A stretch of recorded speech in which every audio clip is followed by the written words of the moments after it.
Vamos ficar de pé e vamos orar. Tudo que Deus faz é motivo de oração. A oração traz respostas. Foi cantado isso. E nós vamos orar para que o Senhor possa falar ao seu coração e que essa mensagem possa impactar, chacoalhar, tirar você do lugar, e que você possa ouvir a voz do Senhor e cumpri-la em sua vida. Feche seus olhos. Pai, nós te louvamos, nós te adoramos, porque Tu és grande, Tu és bondoso, misericordioso, Tu és o nosso Senhor e Salvador, e nós te adoramos, Pai, porque somos criaturas, Senhor, das Suas mãos. Fomos criados para o Teu louvor, para a Tua glória, para a Tua adoração. Pai, pedimos, Deus, que Tu possas, Senhor, falar conosco nessa noite. Pai, que possamos, Senhor, guardar essa palavra em nossos corações, guardar os Seus tesouros em nossas vidas e praticá-las. Que o nosso coração seja, Pai, como aquele terreno fértil e produtivo que recebe a Tua palavra e ela cresça, Senhor, e apareça em nossas vidas os Teus frutos. Nós oramos em nome de Jesus, Pai, abre o entendimento do Teu povo e traz renovo, cura, Senhor, e transformação com a Tua palavra em nome de Jesus. Abra sua Bíblia no livro de Atos dos Apóstolos, capítulo de número 1. Atos dos Apóstolos, capítulo de número 1. Glória a Deus. Deus seja louvado. Atos, capítulo 1, versículo 1 ao versículo de número 8.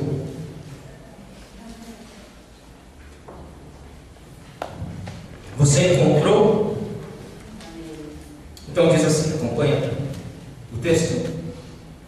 Escrevi o primeiro livro, ó Teófilo, relatando todas as coisas que Jesus começou a fazer e ensinar, até o dia em que, depois de haver dado mandamentos por intermédio do Espírito Santo aos apóstolos que escolhera, foi levado às alturas. A esses também, depois de ter padecido, se apresentou vivo com muitas provas incontestáveis, aparecendo-lhes durante 40 dias e falando das coisas concernentes ao reino de Deus. E comendo com eles, determinou-lhes que não se ausentassem de Jerusalém, mas que esperassem a promessa do Pai, ao qual disse ele: de mim ouvistes. Porque João, na verdade, batizou com água, mas vós sereis batizados com o Espírito Santo, não muito depois desses dias. Então, que estavam reunidos lhe perguntavam: Senhor, será este o tempo em que restaurares o reino de Israel? Respondeu-lhes: não vos compete conhecer os tempos ou épocas que o Pai reservou pela sua exclusiva autoridade, mas recebereis poder ao descer sobre vós o Espírito, e ser-me-eis testemunhas em Jerusalém, como em Judéia, Samaria e até os confins da terra. Pode tomar o seu assento. Glória a Deus. Feliz em ver a Fran com a sua filhinha, a Francisca, o Rogério, o apóstolo William, a Bispa Ellen, meus brothers, betelinos, seminaristas, conosco aí. Estamos orando aí para. Eles estão desigrejados. Estamos orando aí para o Senhor nos trazer para cá. Gustavo. A Ellen tem um dom maravilhoso, né? Ministério de dança. Essa menina, quando dança, o céu, eu não sei se a igreja sobe ou o céu desce. E o William tem um dom no Ministério de Teatro. Está na frente lá no Betel. A bênção em nossas vidas. Glória a Deus. Todos conhecem esse texto. Todos conhecem essa passagem, ou já ouviram falar acerca dessa passagem. Interessante é que, a partir de hoje, né, nós começamos nos cultos de domingo à noite um novo estilo de mensagem. Nós vamos começar a estudar o livro de Atos, começar a ministrar sobre a vida da igreja, o livro de Atos dos Apóstolos, a partir do capítulo 1 até o final do livro. Isso como objetivo, para que nós possamos cumprir a vontade do Pai, quando Ele disse: ide por todo o mundo, quando Ele disse: seja sal e seja luz, quando o apóstolo Paulo diz que nós somos dispenseiros dos mistérios de Deus e compete a nós pregar o Evangelho. com fidelidade.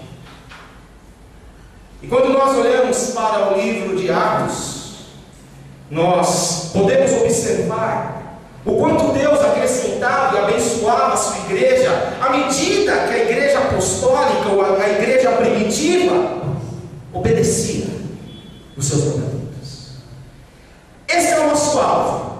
Que o Senhor Jesus acrescente e abençoe a igreja, e você é a igreja, nós somos a igreja. Não estamos falando de um corpo jurídico ou de 4 paredes. Que o Senhor acrescente em nossas vidas e abençoe as nossas vidas, à medida que bebamos da sua fonte e cumprimos a tua palavra.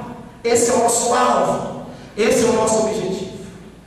A partir de hoje, Atos será comum entre nós. Atos dos Apóstolos ou Atos do Espírito Santo.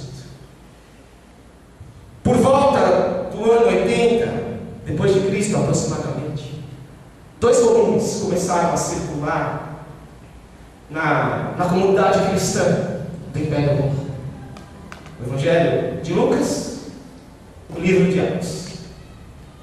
O escritor, historiador, pesquisador, médico Lucas, ele escreve para cristãos e não cristãos. E Lucas tinha por objetivo relatar o dia que a fé em Cristo Jesus chegou em Roma e foi além de Roma. Esse era o objetivo de Lucas, em escrever o Evangelho, o livro de Atos dos Apóstolos. No Evangelho ele apresenta Jesus como Filho de Deus.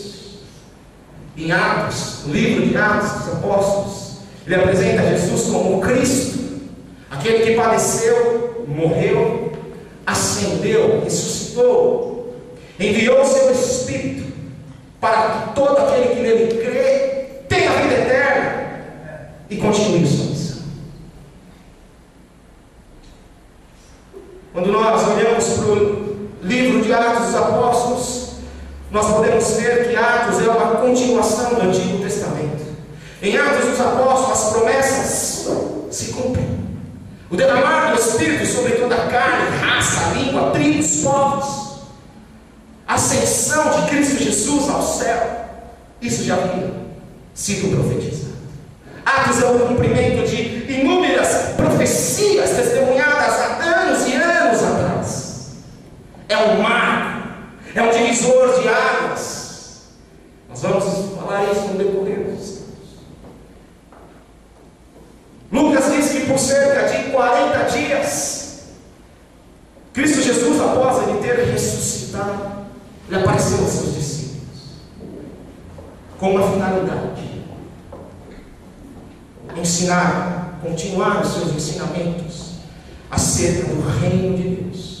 Cerca de 500 testemunhas viram Jesus ressurreto. Isso está escrito na história. Flávio José diz isso, outros historiadores dizem isso. E eu creio que o que Jesus ensinava acerca do reino de Deus nada mais era que o plano de Deus desde Gênesis, a salvação, não apenas de uma única raça, mas o reino de Deus ele é composto por todas as raças, tribos, povos, línguas, cores, que nele creem, que tenha fé em Cristo Jesus. Eu creio que essa era a pregação de Cristo Jesus naquele tempo. Lucas deixa bem claro que com a morte de Cristo, a sua missão, o seu trabalho não havia terminado. Era apenas o começo. Em Lucas nós podemos ver de uma maneira bem clara e evidente que o plano de Deus era que o ministério de Jesus continuasse nessa terra.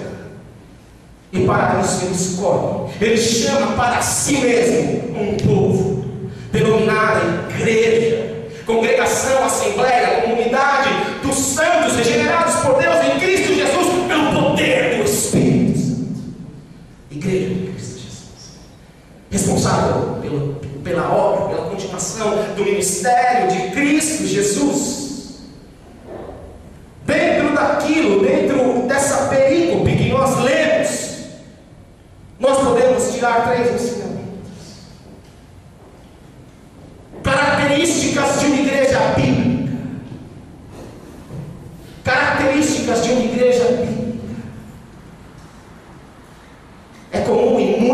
popular hoje você ir nas livrarias evangélicas e ver muitos livros escritos por teólogos, pastores, que narram, dizem acerca do crescimento da igreja. E é comum o uso de técnicas populares, o marketing, o mercado, uso de técnicas do mercado administrativo, financeiro, e dá até a impressão que funciona, que dá certo essas técnicas. Assim como é possível a igreja aprender com os negócios do mundo, nós precisamos colocar em nossas mentes que a igreja não é um negócio. A igreja é um tempo. A igreja não é uma pessoa jurídica. A igreja não é uma organização, associação, instituição, mas ela é uma comunidade viva, o corpo de Cristo Jesus vivo nessa terra, que tem em cabeça Cristo Jesus. Cristo Jesus. A igreja é muito mais que uma organização, que um negócio.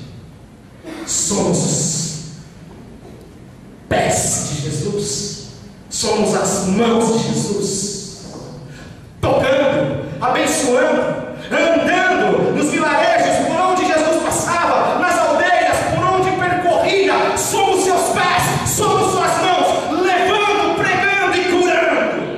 Muito mais que uma pessoa jurídica. Nós somos Cristo nessa terra. É assim que Deus nos vê. É assim que Deus pretende que a sua igreja caminhe, assim como Ele caminhou. Glória a Deus. Eu creio que quando Lucas escreveu o livro de Atos, Lucas não estava escrevendo um manual acerca do crescimento da igreja. Eu creio que Lucas não escrevia um manual olhando para o futuro da América, olhando para o futuro da igreja do Brasil. Nem existia a América. Não havia nem sido descoberto. Eu creio que Lucas não escreveu pensando nisso. Mas se nós olharmos atentamente, se nós observarmos atentamente, cuidadosamente, e aplicarmos esses ensinamentos em nossas vidas, eu creio que o Senhor vai acrescentar em sua vida. Deus vai abençoar a sua vida. Deus vai acrescentar aos ministérios da igreja. Cristo é real e vai abençoar. Eu creio. Se nós observarmos e praticarmos. A Bíblia diz que quando eles estavam dispostos e praticavam a palavra e exerciam a ordem do Senhor, o próprio Deus acrescentava diariamente a sua igreja. Diariamente. Dia após dia. Dia após dia. Características de uma igreja bíblica. Primeira característica: Cristo Jesus é a pessoa mais importante da igreja. Primeira característica. Versículo 1 ao versículo 3 que nós acabamos de ler. Esses 3 versículos dizem a respeito das coisas que Jesus começou a fazer e ensinar. Até que depois haver dado o mandamento por intermédio do Espírito Santo, o próprio Jesus ressuscitou. Depois de ter padecido, apresentou-se vivo. Lucas inicia o livro de Atos com a pessoa mais importante do livro de Atos, com a pessoa mais importante e central da história da humanidade. Quando Deus enviou o seu Filho a esse lugar, Ele desceu para tomar sobre si as nossas dores. Deus preparou toda a humanidade, Gálatas 4:4, plenitude dos tempos. Deus mexeu em peças, Deus levantou impérios, reis, reinados, para que o advento da primeira vinda de Cristo Jesus pudesse vir na plenitude dos tempos, na hora de Deus, no tempo oportuno de Deus. Hoje, Deus prepara o mundo e mexe cada peça, levanta reinado, deita reinado, levanta homens, preparando o mundo para a sua segunda vinda, a vinda de Cristo Jesus. Cristo é a pessoa central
do amor do noivo com a sua noiva. Não a noiva sem noivo. Aquele que amou com todos os seus problemas, aquele que a defendeu e a defende, e aquele que dá a sua vida, aquele que não a deixa, só a dele, e nós deixamos, e nós abandonamos. Eu vejo tanto problema na igreja, eu vou embora. Em Cristo Jesus tem todos esses problemas, permanece, ficou e morreu por ela, com um único propósito: vê-la sorrir, vê-la liberta, vê-la com os braços estendidos. Cristo Jesus, Ele padeceu por nós. Agora, essa tarde eu estava meditando acerca de quantas pessoas, como elas se posicionam quanto à salvação. Século XXI, pós-modernismo, todos os caminhos levam a Deus. Saímos do modernismo. A razão, o homem está quase libertado de si mesmo. Só viu que o homem em si só provoca guerra, milhões e milhões morreram. E agora todos os caminhos levam a Deus. Ou por que Deus não deu a nós 5 salvadores? Talvez alguém chegue um dia diante do Senhor, no julgamento final, e dizer: foi Deus injusto. Por que apenas um? Por que não 5 salvadores? Jesus, Buda, Confúcio, Maomé, Moisés? Por que não 15 caminhos religiosos?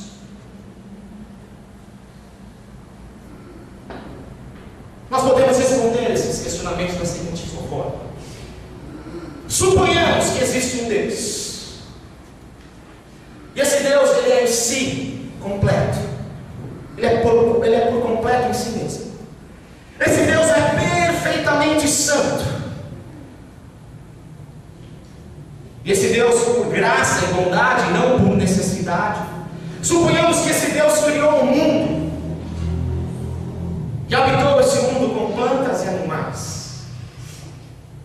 E no final da sua criação, suponhamos que Deus coroou esse mundo com a obra mais perfeita que Ele fez com suas próprias mãos. Ele olhou para essa feitura e fez a sua imagem e semelhança. Ele deu vida soprando no seu fôlego. E suponhamos que Ele diz agora a essa criatura que é a sua imagem e semelhança, que está viva em função do seu fôlego: está vendo tudo que eu criei? Eu fiz para você. Vai, tome conta, cuide. E suponhamos que esse Deus diga a essa criatura: mas eu quero que você exerça o meu caráter, eu quero que você exerça nesse domínio a minha graça, a minha bondade, a minha misericórdia.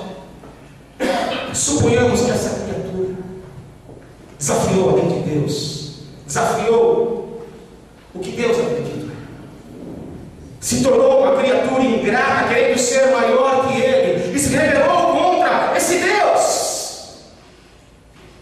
Seria justo esse Deus aniquilar essa criatura, já que Ele a fez? Seria justo Deus aniquilar com tudo isso que Ele criou? Seria justo? Seria justo. Mas suponhamos que esse Deus, na sua enorme misericórdia, infinita bondade, olhe para essa criatura e diz: eu vou providenciar para ti um caminho de salvação.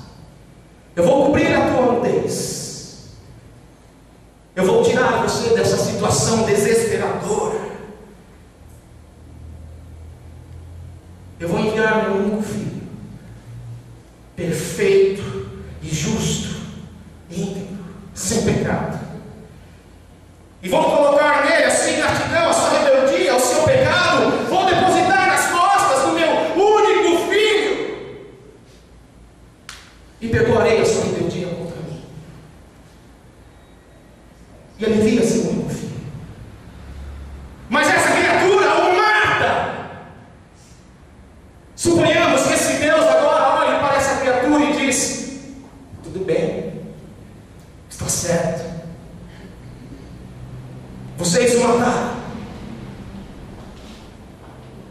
mas eu perdoarei os seus pecados. Eu lhe darei vida eterna, eu lhe darei infinita felicidade, se apenas confiar e honrar esse que você está dando. Eu perdoarei todos os seus pecados contra mim e contra o meu filho, mas se apenas o honrar, se apenas honrar aquele que morreu em vosso lugar. Buda não morreu por você, Maria não morreu por você, Moisés não morreu por você, Jesus Cristo morreu pela sua igreja. Aleluia. Glória a Deus. Glória a Deus. Por essa razão, Ele é a pessoa principal da igreja. Vá visitar o Buda e o seu túmulo.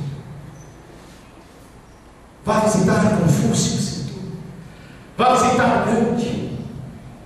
Vá visitar o túmulo de Jesus. Você vai encontrar um dizer: Ele não está aqui, Ele ressuscitou. Está vivo. Está vivo. Por isso que Ele disse: eu sou o caminho, eu sou a verdade e eu sou a vida. Ninguém chega ao Pai a não ser por mim. Eu sou o caminho e eu sou a porta. Ninguém passa por essa porta a não ser por mim. Aleluia. Ele é o Senhor, a pessoa principal da igreja. Primeira característica de uma igreja bíblica: Jesus Cristo é o Senhor principal da igreja. Segunda característica de uma igreja bíblica: o Espírito Santo é o poder principal da igreja. Aleluia. Versículo 4 ao versículo 6. Mas vós, versículo 5, sereis batizados com o Espírito Santo, não muito depois desses dias. Se a pessoa mais importante é o Salvador, o poder mais importante é o seu Espírito. É o Espírito Santo. Dois sinais enfatizam o livro de Atos dos Apóstolos: a ressurreição de Cristo e a promessa do Espírito sendo derramado. Através do Espírito Santo, pessoas comuns como eu e você, nós podemos ser participantes da missão dele, da missão de Deus, do ministério de Cristo Jesus. Somente a partir do Espírito Santo, de uma vida regenerada pelo Espírito Santo, você tem a oportunidade de continuar no ministério de Cristo Jesus. Aleluia. Isso é maravilhoso. Isso é demais. Sabe por que isso é demais? Em primeiro lugar, você deveria estar agradecendo: obrigado, Senhor, porque eu sou privilegiado. Tu me olhaste, tu me viu, eu não merecendo, tu me amou e me elegeu para fazer essa obra. Aleluia. Que privilégio. Que honra. Que honra. Que honra. Os discípulos de Jesus, a maioria eles eram judeus, e eles cresceram estudando o Antigo Testamento, e eles centralizaram os seus estudos num ponto em que dizem que Deus iria restaurar Israel. Quando olhamos para Israel, nós podemos ver uma nação sofrida desde o seu surgimento com Abraão, escravos no Egito, escravos na Babilônia, escravo no Medo Persa, e agora no tempo de Jesus Cristo, sofrendo a opressão do Império Romano, sendo enclausurados pelo Império Romano, tendo que pagar impostos, mesmo estando em Jerusalém, para Roma. Não gozavam da liberdade, não conseguiam prosperar, e eles esperavam um Messias para trazer libertação à nação de Israel. Pensavam em si, etnocêntricos, pensavam apenas neles. E eles perguntam, nós acabamos de ler, no versículo de número 6: Senhor, será o tempo que restaures o reino de Israel? Eles acreditavam que a missão do Messias, de Cristo Jesus, era essa. Eles não entenderam o que Jesus demonstrou quando estava vivo. através das suas ações, através do seu amor. Eles não entenderam que Jesus é o Senhor dos povos, das raças e nações. Assim como eles não entenderam quando Jesus disse por mais de 3 vezes que ele iria padecer, morrer e ressuscitar. Eles não entenderam. Assim somos nós. Quantas vezes nós não compreendemos? Quantas vezes nós não entendemos uma verdade bíblica e não entendemos porque não queremos entender? Porque o ser humano, quando ele se confronta com a verdade, quando ele se depara com a verdade, quando a verdade ela é verdadeira e dói, nós temos um costume de virar o rosto, nós temos um costume de nos esquivar e dizer: isso não é comigo. Quantas vezes nós pensamos só em nós mesmos? Quantas vezes? Vivemos num mundo fechado, vivemos para a nossa casa, para o nosso lar. Alguns talvez ainda tenham coragem de pregar o Evangelho para a tia, para o primo, para os seus irmãos, mas não saímos disso, não conseguimos anunciar Jesus no trabalho, na escola, do outro lado da rua, porque estamos com os nossos olhos focados em nós. Queremos que o Senhor resolva o nosso problema, queremos que o Senhor resolva as nossas finanças, queremos que o Senhor venha até nós e nos abençoe, e faça multiplicar. Queremos que o Senhor cumpra e realize do bom e do melhor. E assim aconteceu. Jesus, de uma forma tão gentil, ele acaba desconversando com seus discípulos acerca do tempo que ele restauraria Israel. Jesus, ele dá uma nova visão aos seus discípulos. Jesus acaba dando uma nova direção, um propósito, um novo foco aos seus discípulos. Da mesma forma, é o que ele deseja fazer com a sua vida, com as nossas vidas. Tirar você desse mundo fechado, desse mundo egocêntrico, voltado para o seu eu, voltado para a sua casa, voltado para o seu trabalho, para a sua família, voltado para o seu estudo. Ele deseja te dar visão, direção, propósito. Ele deseja que você enxergue o que ele está enxergando.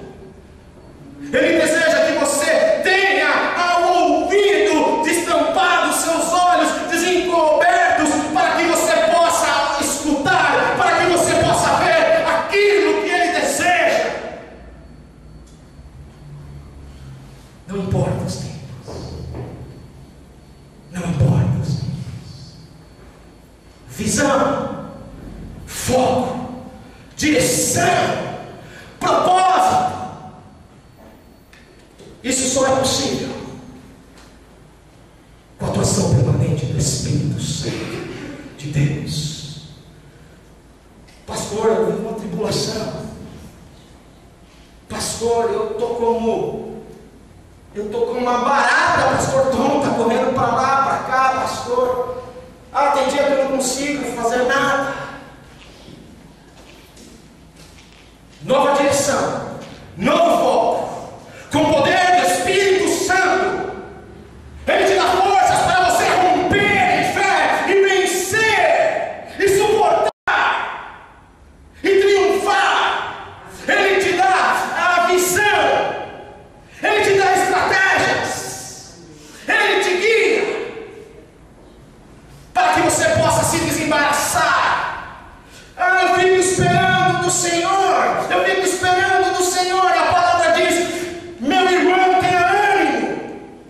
Senhor, me dê ânimo. Mas Deus fala: já tenha ânimo, levante, se coloque de pé, tenha ânimo, eu estou contigo. Visão, foco, objetivo, direção. Sair do nosso mundo fechado e enxergar e ouvir aquilo que Deus tem para a sua igreja. Ide. Não estamos aqui por acaso, estrangeiros e peregrinos. Não pertencemos a esta sociedade, não pertencemos a esse mundo, mas pertencemos ao reino de Deus. Família, herdeiros, co-herdeiros, co-cidadãos dos céus.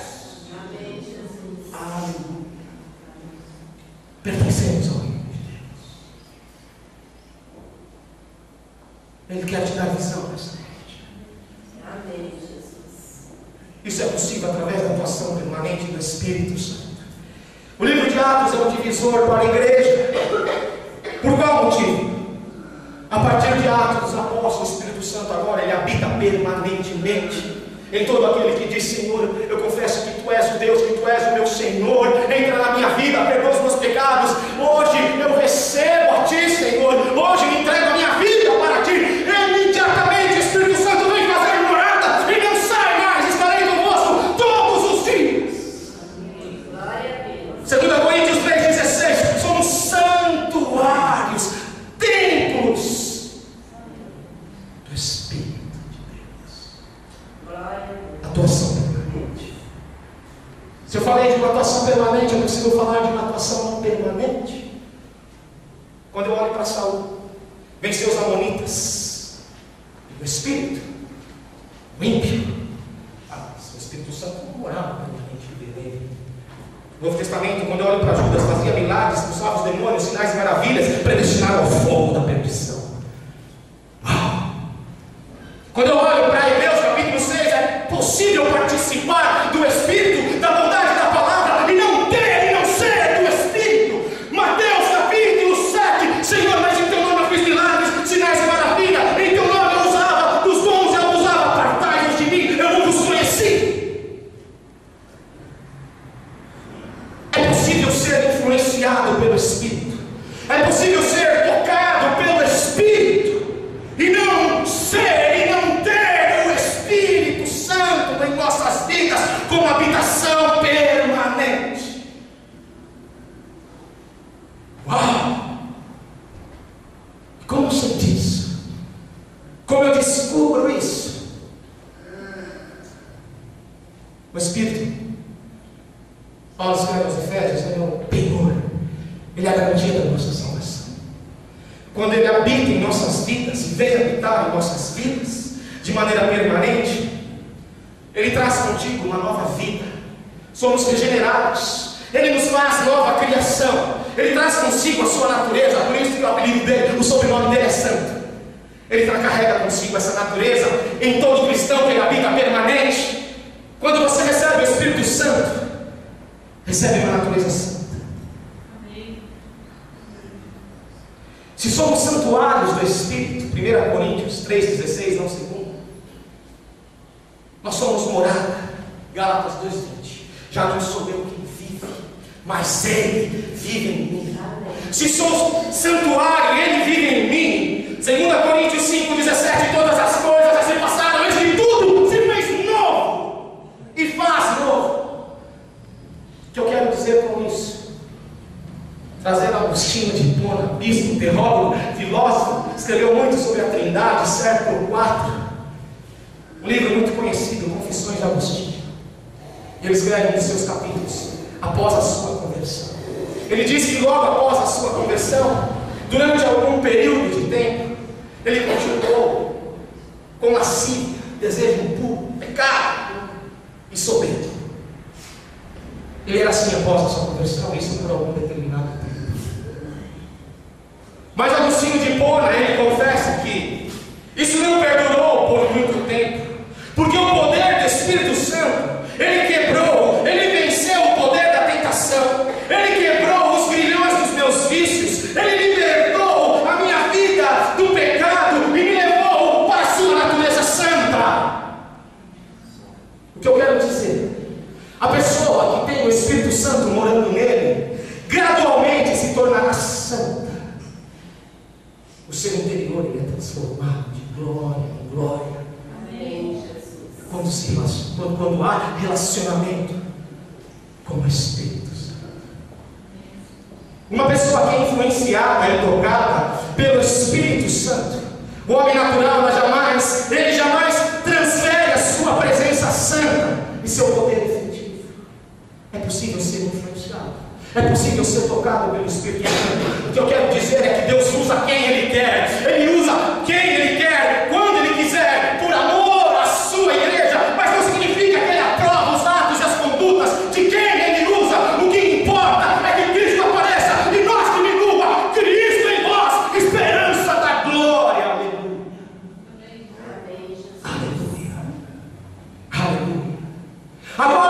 consigo entender porque Jesus disse em Lucas 24:49: permanecei em Jerusalém, até que no alto recebais poder. Era necessário que eles fossem revestidos de uma pureza e santidade. Era necessário que eles fossem revestidos de poder e capacitação. Era necessário que os vícios caíssem por terra. Era necessário exalar o caráter de Deus. Era necessário a coragem que só o Espírito pode dar à sua igreja. Aleluia. Visão e poder para a sua vida. É necessário que o Espírito Santo de Deus enche a sua vida.